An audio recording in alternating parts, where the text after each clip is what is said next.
in the event, as was always possible, it seems that one. Listen how salty they are. Away with it, and that candidate is Donald J.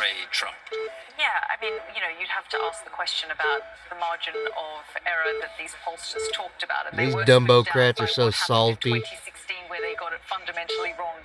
Again, in 2020, I was looking at some polls from 2020 where they were projecting Joe Biden ahead in Wisconsin, for example, by 17%. And then in the end, it was only by a few, several thousand votes. But again, a situation here where we saw, as the night progressed. Yeah, we should say, I think Donald Trump is in this convention center now, which is a short drive from Mar-a-Lago, where he has spent the night with the likes of Elon Musk, Nigel Farage, and others as well.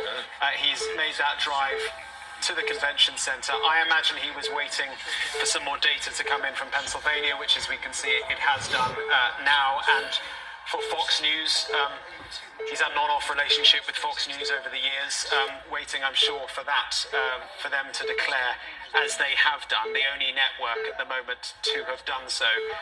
So I imagine we'll be seeing Donald Trump appear there very shortly. Twice impeached, a convicted felon, a president who didn't believe in the legitimacy of the transfer of power, didn't turn up to the inauguration of Joe Biden 4 years ago. I'm reminded that the headline of the New York Times in 2021 was "The terrible experiment is over." The headline went on to say, "President Donald J. Trump, the end." But when Trump left and didn't turn up to that inauguration, he told his supporters, "We love you," and he said, "We will be back in some form." So he was right, it seems. Yeah, Jerry, what does this tell us about we're back.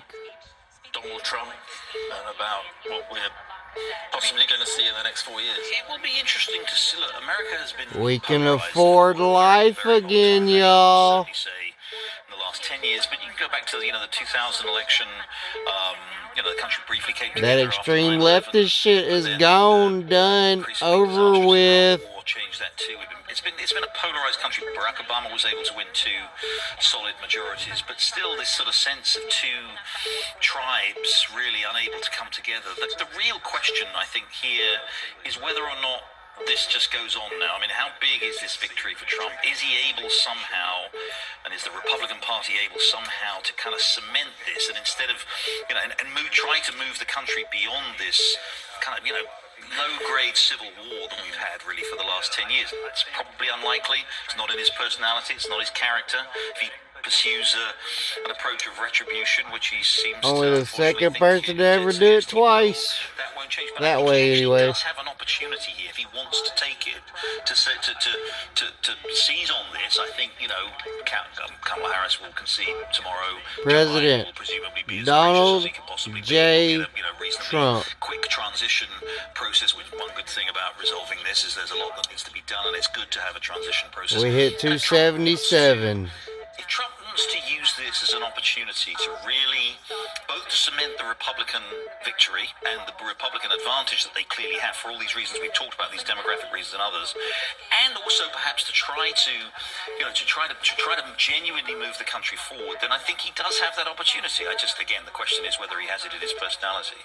And it's interesting because he actually came into office in 2016. There was, huge protests and the like, but he, as Americans do, we tend to give our new president a chance, so their approval ratings go up, tend to, the first couple I like of months watching as the people dumbocrats, get used to the change little of office, the news peaceful networks. transfer of power. See how salty they This are. time, though, It's he's funny. actually been quite I clear love that he's liberal not going to be the tears. nice guy. It's This hilarious. is a man who hasn't even talked to Nikki Haley, who was his Republican opponent since Fuck for months. Nikki Haley.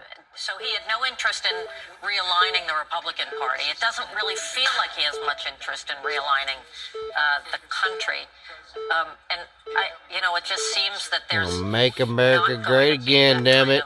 Following one of those Donald J. assassination Trump, attempts, he did talk about uniting the 45th country president. and 47th president of the United States of America.